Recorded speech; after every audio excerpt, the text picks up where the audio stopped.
Science videos on YouTube attract millions of viewers each month, but little is known about who the content producers are, how they work, and what their motivations and qualifications are. Here, we analyze the characteristics of 622 French YouTube science channels and 70,795 science videos in French.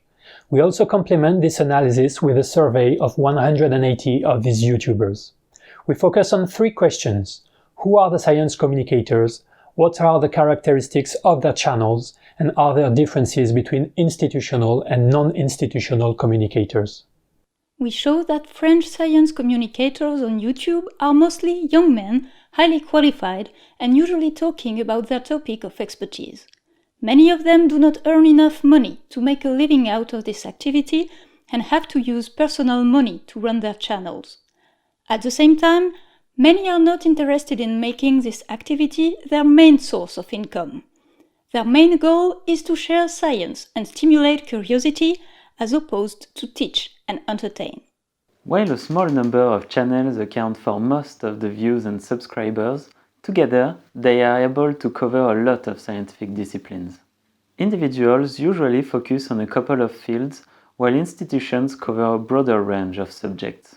Institutions seem to have less success on YouTube than individuals, a result visible both in the number of subscribers and engagements received in videos.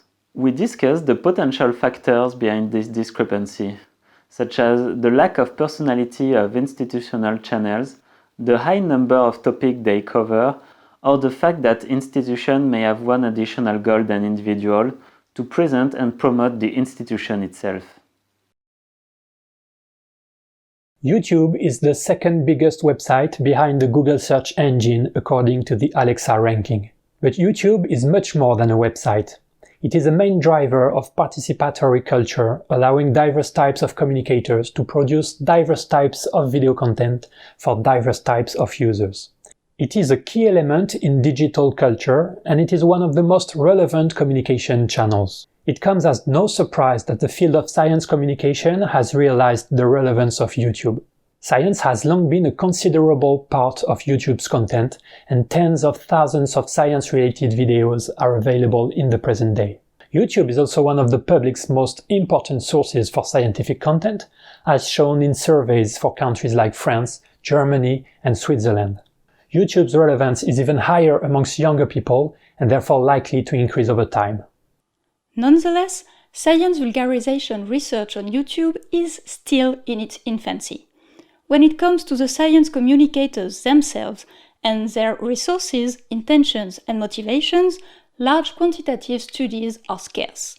They often rely on indirect evidence through channel and content analysis, and they often use samples restricted to the most popular channels. The present study tries to address these issues by working with a representative sample of 622 science communicators on YouTube. We analyze them directly through a survey and provide additional insight into their channel's characteristics. At the same time, we look at the differences between individuals and institutions, a perspective commonly encountered in the closely related literature on science journalism. Our study is structured around 3 main research questions. First, who are the science communicators on YouTube? What are their sociodemographics, resources, and goals? Second, what are the characteristics of science communicators' YouTube channels? Third, what are the main differences between individual and institutional science communicators on YouTube? Generating a complete list of science channels represents a challenge for at least 2 reasons. First, it is a well-known problem in philosophy of science that there is no agreed-upon definition of science. And second, there is no comprehensive resource listing YouTube channels. We constructed our sample in 3 phases. First, we openly gathered the largest possible list of educational, cultural, or scientific channels without any definitory restrictions. Second, we generated a list of disciplines we considered as scientific in the context of this analysis. Third, 3 of the 4 authors independently classified each of these channels as scientific or not, depending on this list of scientific disciplines. To gather the largest possible list of educational, cultural, or scientific channels, we used a wide array of online, social, institutional, and personal sources. We decided to focus on French channels as it is easier to build a comprehensive list in this language due to the more limited numbers compared to English-speaking channels. Still, our preliminary list aggregating many online sources contained thousands of channels. Then, based on the description and title of each channel, 3 raters independently decided if each channel's focus could be considered as scientific or not. We defined any channel as scientific if its channel description covered at least one scientific discipline among a pre-established list of 28 disciplines. Channels receiving at least 2 out of 3 positive answers were kept, regardless of their scientific intention, science outreach, lectures, courses, etc., or format, e.g. using talking head or animation. Finally, we added YouTube channels from French scientific institutions.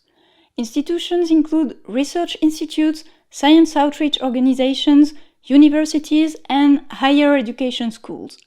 Our final sample contained 622 channels, 44% of them being institutional. For each of the 622 channels, we recorded in July 2020 their creation date, number of subscribers, number of views across all videos, and number of published videos. For each of the 70,795 videos, we recorded its title, description, date of publication, view count, like count, dislike count, and comment count at the time of extraction. We sent a survey to 93% of the channel owners in our sample, those for which we found an email address. 29% of the contacted channels answered our survey. Our final survey sample size is 180 respondents, including 39 institutional channels. Most questions were non-mandatory, which explains the difference in sample size in the results we show.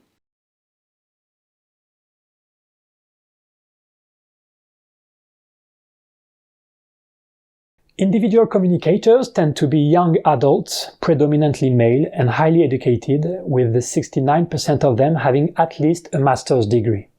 They take advantage of their degrees in their science communication practice, as an average of 57% of them communicate about scientific topics that are directly related to their field of expertise. This is particularly true for communicators with a master's and PhD degree, among which 67% and 77% respectively have direct expertise in their channel's subject. Individual communicators are mostly employed or self-employed, and 14% of them are still studying.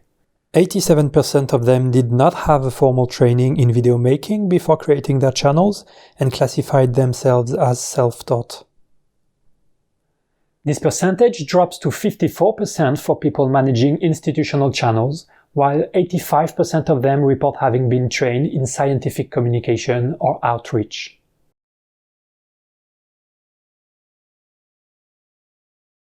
Half of the channels in our sample are managed by a single person, and an additional 29% of communicators generally work alone but occasionally invite a coworker. 97% of people managing institutional channels do not work on the channel as a full-time job. The specific percentage of time allocated to this activity is generally low but varies widely. Only 3 institutions out of 38 declare allocating a full-time job to the management of the YouTube channel, but the job is done by different employees. Most institutional channels are funded by the corresponding institutions, sometimes helped by grants, and none of them have a positive balance through this activity. Among individuals, most of them also have a negative or neutral financial balance, without even considering the time they spend working on the videos.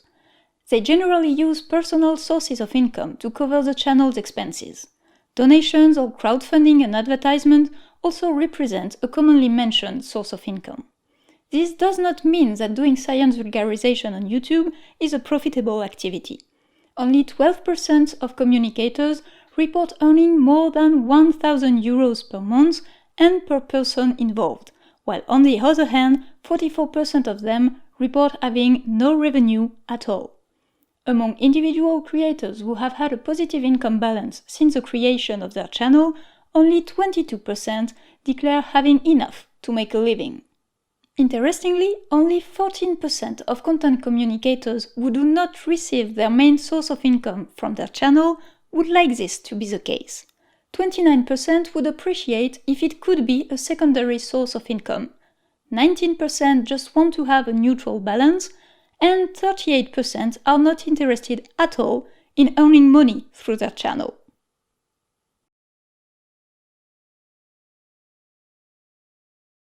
Across both institutions and individuals, 91% see their activity as science popularization, which means transmitting scientific content. Only 33% see their activity as teaching, which is transmitting detailed and precise content. 68% also think that their job is to stimulate curiosity, and only 31% to provide entertainment. 98% of the content creators report that their content is targeted at adults, while only 66% target teenagers and fewer target children. An additional 34% also report that their content is targeted at people with expertise in the content subject. In practice, though, targeting a particular age group does not seem to make a difference in the actual audience. This audience is mostly young people. Communicators also report that their audience does not contain many women, according to their channel's YouTube statistics. Therefore, the gender and age of the general audience is close to those of the individual video maker themselves. 54% of the institutions declare having a YouTube channel for both communicating about science and promoting the institution, 31% only for communicating about science, and 5% only for promoting the institution. 20% of them consider publishing videos at a high or rather high priority in their communication strategy, and 41% a low or rather low priority. At the same time, only 11% of them declare being rather satisfied or very satisfied with the current state of their channel, and 23% of them even declare being not satisfied at all. On the other hand, 51% of the institutions noticed many positive feedbacks linked to their channel. 67% of institutions declare the creation of the channel generated no reluctance at all inside the institution. Besides, there seems to be no association between the creation date of a channel and the reluctance it generated. Across all communicators, only 1 out of 172 declares the YouTube ecosystem to be very meritocratic. That is to say that there is a good correlation between the quality of a channel and its number of subscribers, and that small channel of good quality will end up being rewarded. 18% declare it to be not meritocratic at all. A large number of communicators think they moderately deserve their number of subscribers, and 78% think it is important or very important that big channels give more visibility to smaller qualitative ones. The goals of the content creators in our sample are rather diverse. Some of them want to make a living out of their activity, while others are not even looking for a neutral financial balance. Some want to reach children, while others are targeting specialists of their field. Even amongst institutions, some use their channels to promote the structures, while others focus on promoting science only. Despite this diversity, 90% report being happy with their science vulgarization activity on YouTube.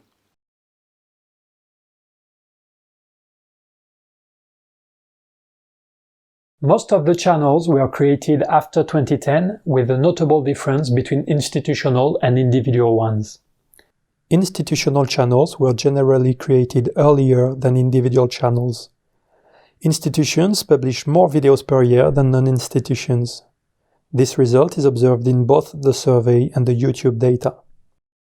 All 28 scientific fields we identified are covered by both institutional and individual channels, with an important discrepancy between the two. For individuals, the 3 most prevalent topics are history, physics, and biology, whereas for institutions they are environment, mathematics, and biology. The average number of scientific fields covered by a channel is much higher for institutions than individuals. Institutions report using talking head as their main format more often than individuals, but they are also more prone to use animation as their main format.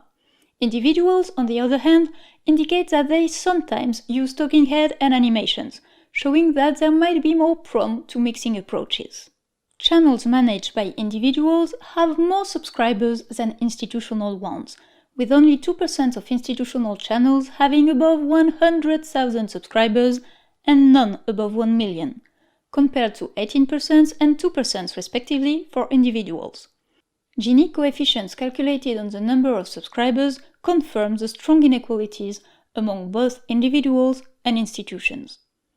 The maximum number of subscribers for a French scientific channel as of July 2020 is 3,640,000. For a given number of subscribers, institutions are more likely to get more views than individuals.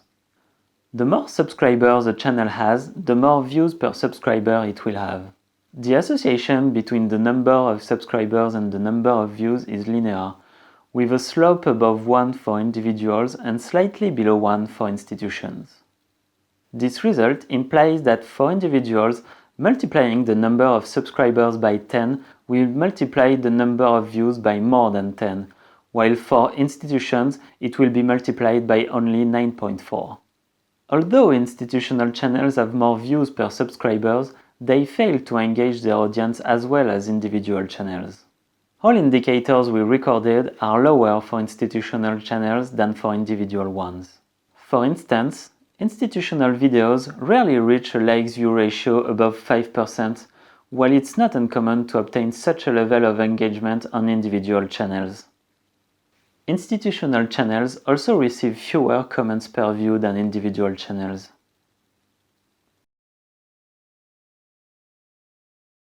One of the most pronounced findings is that individual science communicators on YouTube are mostly male, young, and highly educated. It is noteworthy that this young and male profile of the communicators matches that of their audiences. It is unclear if this match is due to a general homophily of audiences or because the science communicators themselves were once part of the same audience. Our study is the first one to reliably show the high level of education that individual science communicators have on French YouTube. For reference, 23% of the French population has at least a bachelor's degree, compared to 78% in our survey sample.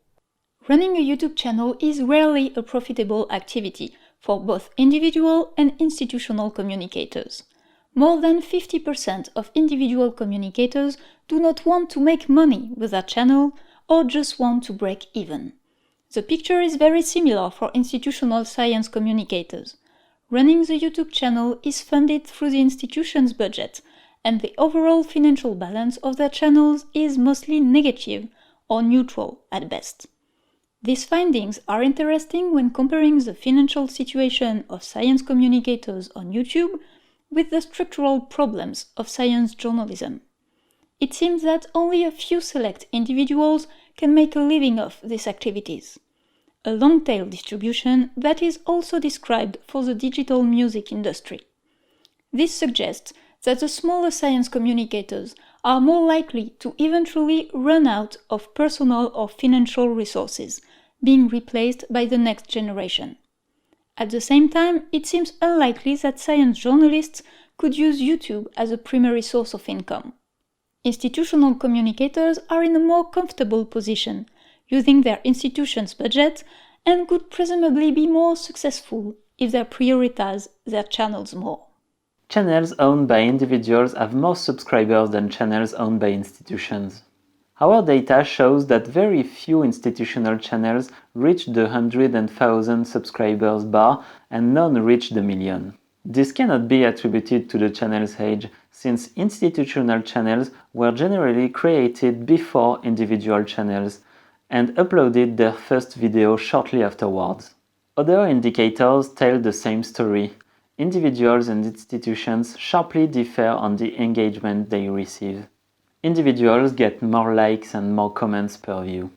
This could be explained by several factors. First, institutions do not only use their channel to promote science, but also to promote the institution. This factor probably makes a strong difference, as promotional videos are not likely to get many likes and comments. Other studies could try to focus only on institutional channels that focus on scientific content, but this may drastically reduce the sample size, dividing it by 3 according to our survey. Second, institutions declared covering more topics than individuals. This may again lower the engagement, as subscribers may not be interested in all the content published. This aspect can also explain the lower number of subscribers of institutional channels. The broader editorial policy prevents the retention of a constant audience. Third, institutions publish more frequently than individuals. Although publishing regular content is often considered important to obtain visibility on YouTube, it comes at the cost of quality, especially for science videos which require a long phase of content research and verification. If this trade-off quantity-quality is real, then publishing more videos might not be the best strategy to maintain the interest of viewers. Finally, maybe people subscribe and comment more on individual channels because they can actually identify with someone who appears continuously on channel's video. This aspect might be lacking, or the presenter might be changing often for institutional channels. This type of identification and embodiment has been shown to be key for the transmission of scientific content on YouTube. A lack of identification could be a handicap to build a vulgarization strategy on social network, slowing down the promotion from other content creators. However, institutions receive more views per subscriber than individuals. It means that they are able to reach more people but fail to retain their viewers through a subscription, probably for the reasons mentioned above. But it shows that there is room for improvement regarding the success of institutional science channels on YouTube. In fact, our limited data suggests that institutions considering the publication of videos as a priority can have a higher number of subscribers. As discussed before, many institutions do not consider their YouTube channels as a priority, but at the same time they are not satisfied with the impact they have. This discrepancy may also reflect a gap between the investment into the channel at the level of the institution and the opinion of the person in charge of the channel who answered our survey. Another important result of our study is that views and subscribers are very unequally distributed amongst channels, with a small number of channels accounting for most of the views. Nonetheless, it would be a mistake to infer that only the most popular channels are of good quality or provide enough satisfaction to their viewers. An alternative indicator of performance is the ratio between likes and views, which could be a good proxy of how satisfied viewers are with a video and the channel as a whole. Our results show indeed that this ratio is higher for small individual channels than for bigger ones. Hence, if small channels are not particularly popular, it might be for reasons other than not pleasing their viewership. However, this indicator could also be biased towards small channels, because small channels may attract a more active and motivated viewership.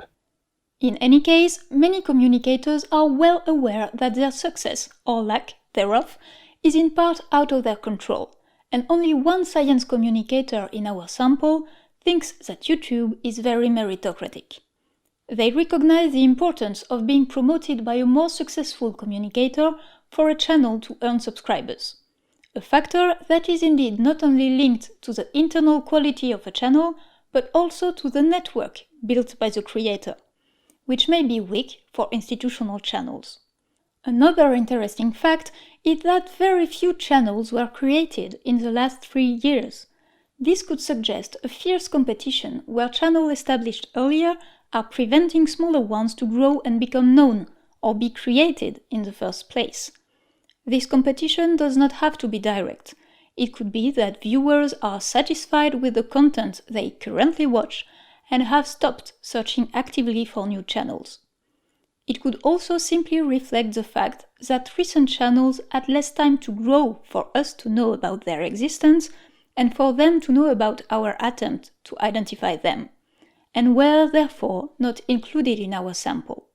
Since we only analyzed French-speaking channels, it is interesting to ask whether our results generalize to science vulgarization worldwide. There are certainly several differences introduced by the size of English-speaking YouTube and the working condition in the corresponding countries. Because our sample was based on language and not country, it is difficult to identify a French culture that would apply to every communicator in our sample. Indeed, only around 90% of our sample was based in France, while others come from Canada, Belgium and Switzerland. If we focus on France, though, the country spends a percentage of GDP on research and development that is close to the average of the European Union. The country also hosts some of the world's leading institutions in research, such as CNRS, which suggests a general interest in the development of science. On the other hand, France has very few science shows on TV, and science is generally poorly represented in the mainstream media. It is difficult to say what this peculiarity implies for YouTube. Either French people watch more science on the internet because it's less represented on TV, or they watch less science on the internet because they were less familiarized while growing up. Another difference between France and other countries could be in the availability of public funding. For instance, in 2017, a public fund was created specifically for videos and the internet. Although this financial support is not targeted at scientific content particularly and is hard to obtain, it can make a difference in the long term. All these aspects could be investigated in a cross-cultural comparison, but the lack of studies in other countries make this comparison difficult at the moment. However, at least when it comes to broad demographics such as age, gender, or education, our study is consistent with previous studies. That's it. Thank you for your attention. If you want more details about the study, especially regarding the methods, you will find a link to the article in the description. We also created a crowdfunding page to help us pay for the publication fees, as this research was only funded by our personal money. Publication fees include open access to the article so that everyone can read it for free. You will find a link to the crowdfunding page in the description. Thank you.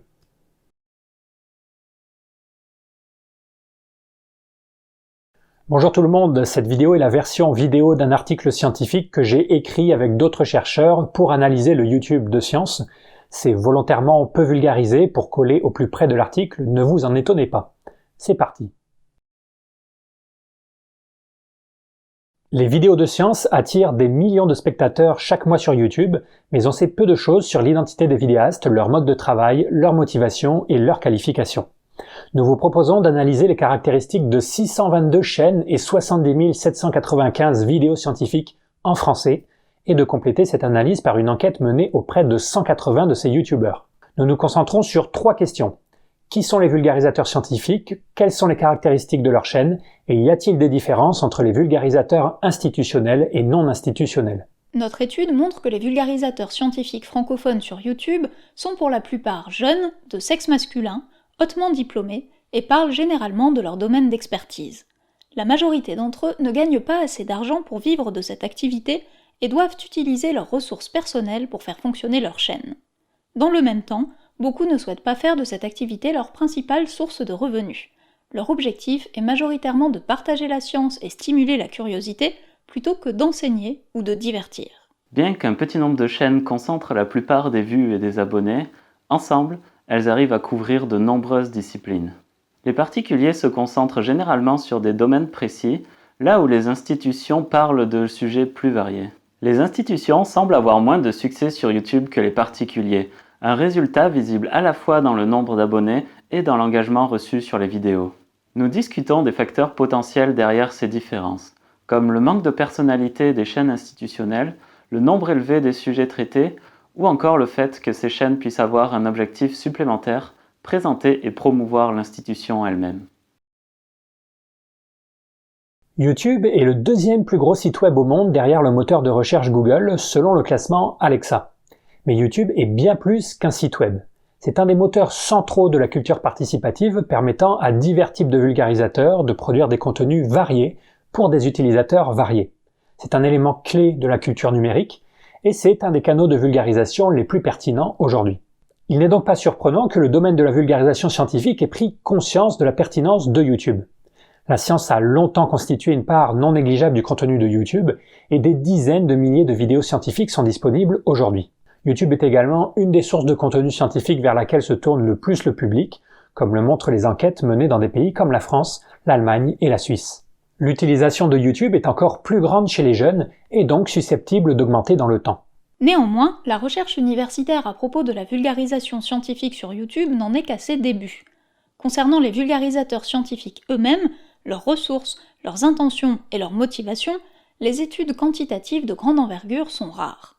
Par ailleurs, le plus souvent, elles s'appuient sur des méthodes indirectes comme l'analyse des contenus et ou utilisent des échantillons limités aux chaînes les plus populaires. Notre étude tente de résoudre ces problèmes en travaillant sur un échantillon représentatif de 622 vulgarisateurs scientifiques francophones sur YouTube par le biais d'une enquête et d'une analyse des caractéristiques de leur chaîne. Nous examinons aussi les différences entre les particuliers et les institutions, une perspective couramment rencontrée dans la littérature sur le journalisme scientifique. Notre étude est structurée autour de 3 questions. Premièrement, qui sont les vulgarisateurs scientifiques sur YouTube? Deuxièmement, quelles sont les caractéristiques de leur chaîne?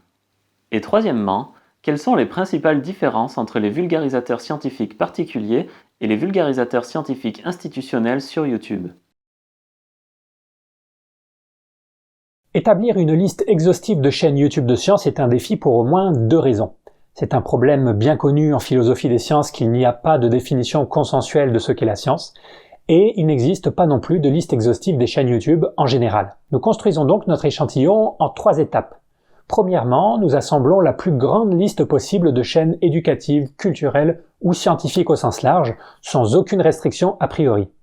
Deuxièmement, nous établissons une liste de disciplines que nous considérons scientifiques dans le contexte de cette étude. Troisièmement, 3 des 4 auteurs de cette étude catégorisent indépendamment chacune de ces chaînes comme étant scientifiques ou pas, en fonction de cette liste préétablie de disciplines.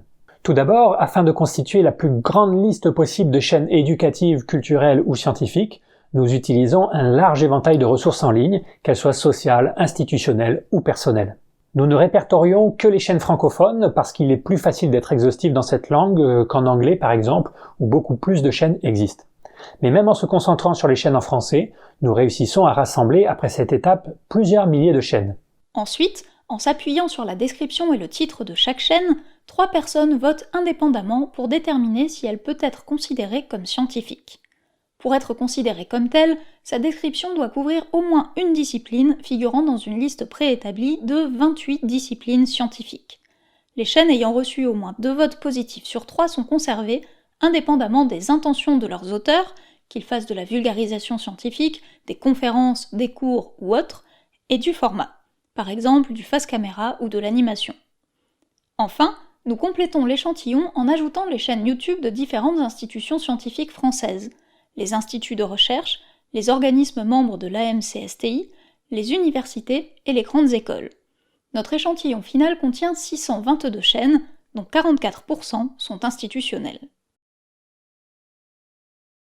Pour chacune des 622 chaînes, nous enregistrons en juillet 2020 leur date de création, le nombre d'abonnés, le nombre de vues sur l'ensemble des vidéos et le nombre de vidéos publiées. Pour chacune des 70 795 vidéos, nous enregistrons son titre, sa description, sa date de publication, le nombre de vues, le nombre de j'aime, le nombre de j'aime pas et le nombre de commentaires. Nous avons également envoyé un questionnaire à 93% des propriétaires des chaînes de notre échantillon, tous ceux pour qui nous avons trouvé une adresse email. 29% des chaînes contactées ont répondu à notre sondage. La taille finale de notre échantillon est donc de 180, incluant 39 chaînes institutionnelles. La plupart des questions n'étaient pas obligatoires, ce qui explique les différentes tailles d'échantillons dans les résultats qui suivent.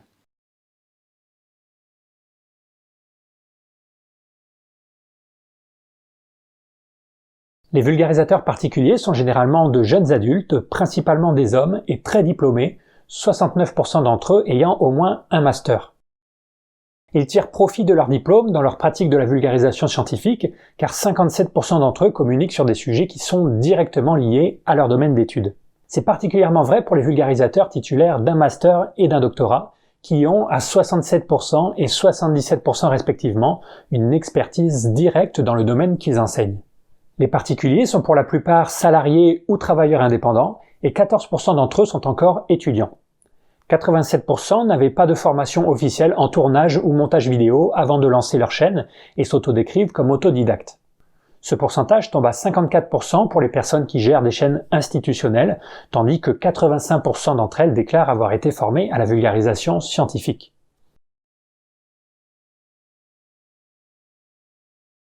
La moitié des chaînes de notre échantillon sont gérées par une seule personne, et 29% des vidéastes travaillent généralement seuls, mais sollicitent occasionnellement d'autres intervenants. 97% des personnes qui gèrent des chaînes institutionnelles ne sont pas occupées à temps plein par cette activité. La proportion du temps de travail que cela représente est généralement faible, mais varie considérablement d'une institution à l'autre.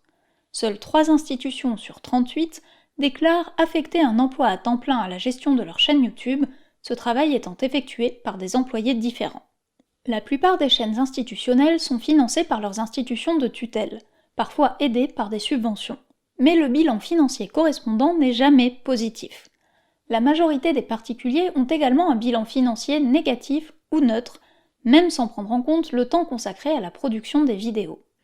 Ces créateurs utilisent généralement leurs revenus personnels pour couvrir les dépenses de leur chaîne.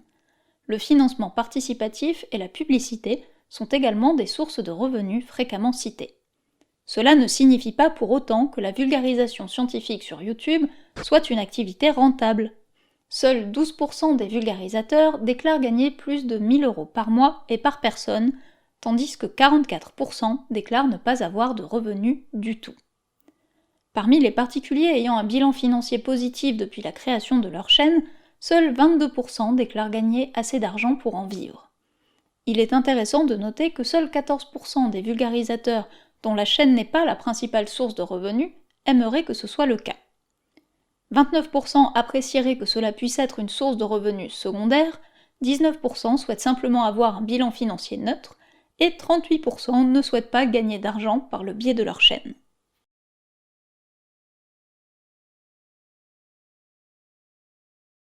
« 91% de tous les vulgarisateurs considèrent leur activité comme de la vulgarisation scientifique, soit de la transmission de contenu scientifique, là où seulement 33% considèrent leur activité comme de l'enseignement, soit de la transmission de contenu précis et détaillé.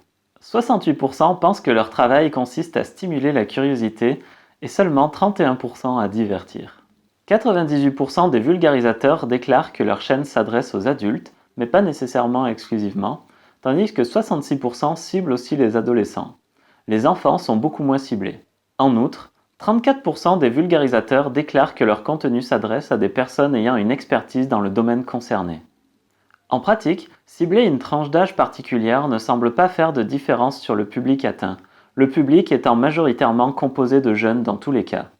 Les vulgarisateurs nous informent également que leur public ne comprend pas beaucoup de femmes selon les statistiques fournies par YouTube. Par conséquent, le sexe et l'âge du public sont en général très proches de ceux des vidéastes eux-mêmes. 54% des institutions déclarent avoir une chaîne YouTube à la fois pour communiquer sur la science et pour promouvoir l'institution, 31% seulement pour communiquer sur la science et 5% seulement pour promouvoir l'institution. 20% des institutions considèrent la publication de vidéos comme une priorité élevée ou plutôt élevée dans leur stratégie de vulgarisation et 41% comme une priorité faible ou plutôt faible. Dans le même temps, seuls 11% d'entre elles se déclarent plutôt satisfaites ou très satisfaites de l'état actuel de leur chaîne, et 23% d'entre elles déclarent même ne pas être du tout satisfaites. D'autre part, 51% des institutions ont remarqué de nombreux impacts ou retours positifs liés à leur chaîne. 67% d'entre elles déclarent que la création de leur chaîne n'a généré aucune réticence au sein de l'institution. Sur l'ensemble des 172 vulgarisateurs interrogés, un seul déclare considérer l'écosystème YouTube comme étant très méritocratique, c'est-à-dire présentant une bonne corrélation entre la qualité d'une chaîne et son nombre d'abonnés, et assurant que les petites chaînes de bonne qualité finiront par être récompensées. 18% déclarent au contraire que YouTube n'est pas du tout méritocratique. D'ailleurs, la majorité des vidéastes ne considèrent pas mériter leur nombre d'abonnés, et 78% d'entre eux pensent qu'il est important ou très important que les grandes chaînes donnent plus de visibilité aux petites chaînes de qualité. Les objectifs des créateurs de contenu sont donc assez divers. Certains cherchent à gagner leur vie par cette activité, là où d'autres ne recherchent même pas l'équilibre financier. Certains ciblent un public enfant, tandis que d'autres visent les spécialistes de leur domaine. Parmi les institutions, certaines utilisent leur chaîne pour promouvoir leur structure, tandis que d'autres se concentrent exclusivement sur la vulgarisation des sciences. Malgré cette diversité d'objectifs, 90% des vulgarisateurs dans notre échantillon se déclarent heureux dans leur travail de vulgarisation scientifique sur YouTube.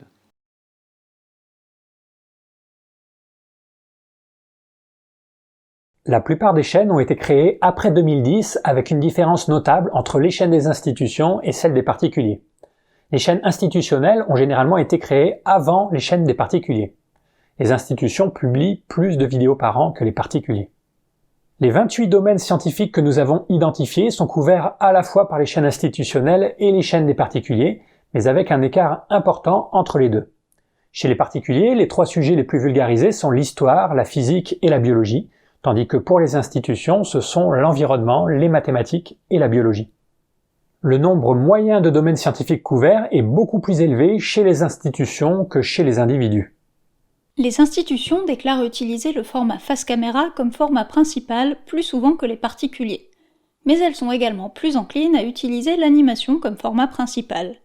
En revanche, les particuliers indiquent qu'ils utilisent parfois le face caméra et les animations, ce qui montre qu'ils sont plus enclins à mélanger les approches.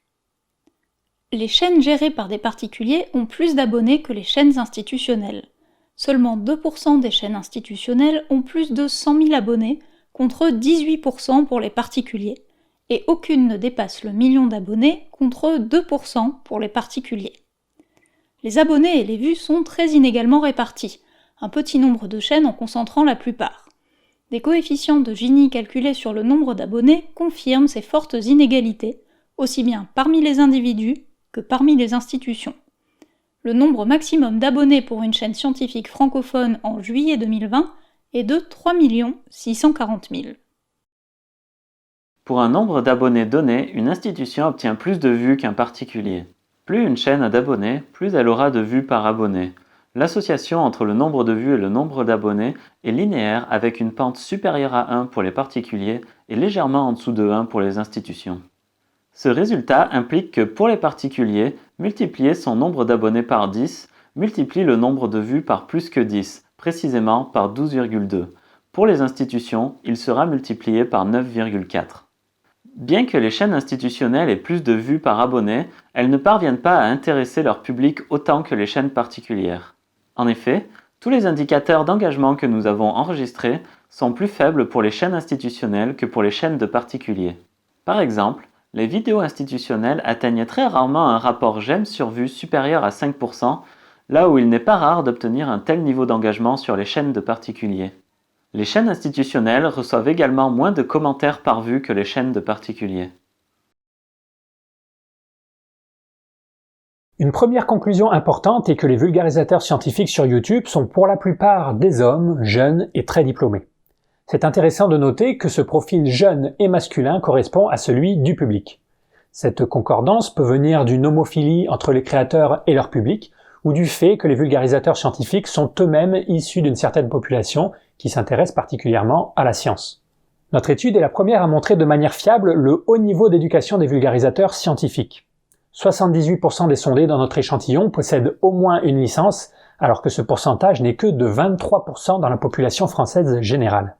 Un quart de nos sondés est aussi titulaire d'un doctorat. Les vulgarisateurs scientifiques sur YouTube sont principalement des scientifiques, des étudiants ou des anciens étudiants de domaine scientifique qui utilisent la vidéo comme un moyen de vulgarisation plutôt que des professionnels de l'audiovisuel qui parlent de science. La gestion d'une chaîne YouTube est rarement une activité rentable.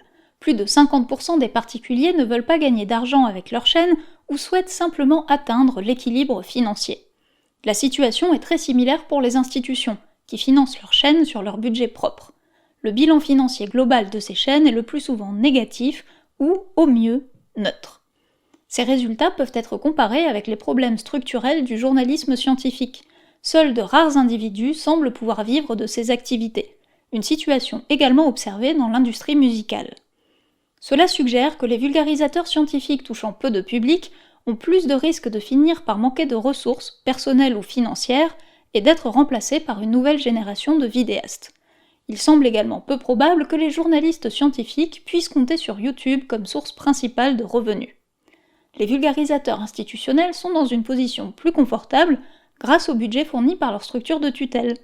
Ils pourraient probablement avoir plus de succès si ces chaînes étaient considérées comme des priorités par les institutions concernées. Les chaînes appartenant à des particuliers ont plus d'abonnés que les chaînes appartenant à des institutions. Nos données montrent que très peu de chaînes institutionnelles atteignent la barre des 100 000 abonnés et aucune n'atteint le million. Ça ne peut pas être dû à un effet d'ancienneté, car les chaînes institutionnelles ont généralement été créées plus tôt que les chaînes de particuliers. D'autres indicateurs vont dans le même sens.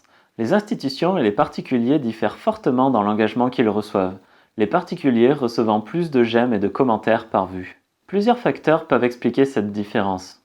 Premièrement, les institutions n'utilisent pas seulement leur chaîne pour promouvoir la science, mais aussi pour se promouvoir elles-mêmes.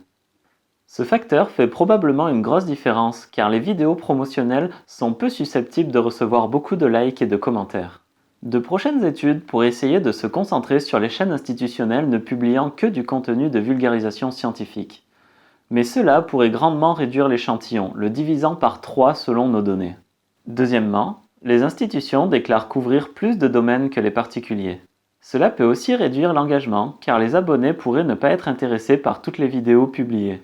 Cet aspect peut également expliquer le nombre plus faible d'abonnés des chaînes institutionnelles, une politique éditoriale plus large empêchant de fidéliser un public. Troisièmement, les institutions publient des vidéos plus fréquemment que les particuliers. La publication régulière de contenu est souvent considérée comme importante pour obtenir de la visibilité sur YouTube. Mais elle a aussi un coût sur la qualité de chaque vidéo, en particulier pour la vulgarisation scientifique qui nécessite un important travail de recherche et de vérification du contenu. Si ce compromis quantité-qualité est bien réel, publier plus de contenu n'est pas nécessairement la meilleure stratégie pour maintenir l'intérêt des spectateurs dans le domaine de la science. Enfin, il se peut que les gens s'abonnent et commentent davantage sur les chaînes de particuliers, car ils peuvent s'identifier à une personne qui apparaît continuellement sur les vidéos. Cet aspect peut faire défaut ou le présentateur peut changer souvent sur les chaînes institutionnelles. Si les institutions reçoivent plus de vues par abonné que les particuliers, cela peut aussi se décrire comme un plus faible nombre d'abonnés par vue pour les institutions. Soit les institutions sont capables de mieux diffuser leurs vidéos et de toucher plus de personnes, soit au contraire elles ne parviennent pas à retenir leurs spectateurs par le biais d'un abonnement, probablement pour les raisons mentionnées avant. Mais ça montre surtout que le succès des chaînes scientifiques institutionnelles sur YouTube peut encore être amélioré. En fait, nos données limitées suggèrent que les institutions qui considèrent la publication de vidéos comme une priorité peuvent avoir un nombre d'abonnés plus élevé. Comme on l'a déjà mentionné, de nombreuses institutions ne considèrent pas leur chaîne YouTube comme une priorité, mais en même temps, elles ne sont pas satisfaites de l'impact qu'elles ont avec. Un autre résultat important de notre étude est que les vues et les abonnés sont très inégalement répartis, un petit nombre de chaînes concentrant la plupart des vues. Par contre, il serait erroné d'en déduire que seules les chaînes les plus populaires sont de bonne qualité ou apportent suffisamment de satisfaction à leurs spectateurs. Un autre indicateur de performance est le rapport entre les j'aime et les vues, qui pourrait être un bon indicateur de la satisfaction des spectateurs à l'égard d'une vidéo et d'une chaîne dans son ensemble. Nos résultats montrent en effet que ce ratio est plus élevé pour les petites chaînes de particuliers que pour les grandes. Par conséquent, si les petites chaînes ne sont pas particulièrement populaires, c'est peut-être pour d'autres raisons que le fait de ne pas plaire à leur public. Mais cet indicateur pourrait également être biaisé en faveur des petites chaînes, car le public des petites chaînes est généralement plus actif et plus motivé que celui des grandes chaînes. Quoi qu'il en soit, de nombreux vulgarisateurs pensent que leur succès, ou leur manque de succès, est en partie hors de leur contrôle. Et seul un répondant dans notre échantillon considère YouTube comme très méritocratique. Les vulgarisateurs reconnaissent l'importance d'être promus par un vidéaste plus célèbre pour qu'une chaîne puisse gagner en visibilité. Or, ce partage est lié à la qualité intrinsèque des vidéos, mais aussi au réseau construit par le vidéaste via des interactions avec ses pairs, qui peuvent être limitées dans le cas des institutions. Un autre constat intéressant est que très peu de chaînes ont été créées au cours des 3 dernières années. Cela pourrait être le signe d'une forte concurrence, les chaînes déjà établies empêchant les autres de se développer et de se faire connaître, voire d'être créées au départ. Cette concurrence ne reposerait pas forcément sur des mécanismes directs. Les spectateurs, aujourd'hui satisfaits du contenu qu'ils regardent, pourraient juste cesser de chercher activement de nouvelles chaînes de vulgarisation.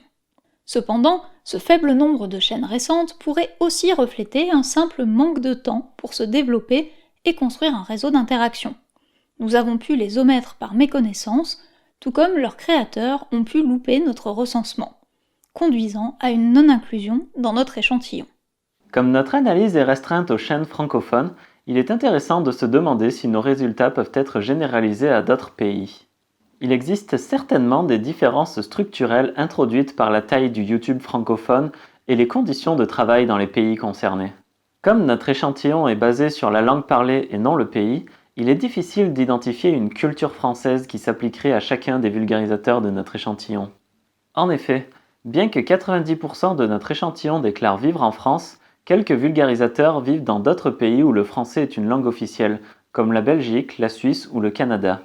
Si l'on se concentre sur la France, le pays consacre un pourcentage de son PIB à la recherche et au développement qui est proche de la moyenne dans l'Union européenne. La France possède également certains des meilleurs instituts de recherche au monde, comme le CNRS, ce qui suggère des compétences et un intérêt général pour la science, au moins au niveau institutionnel.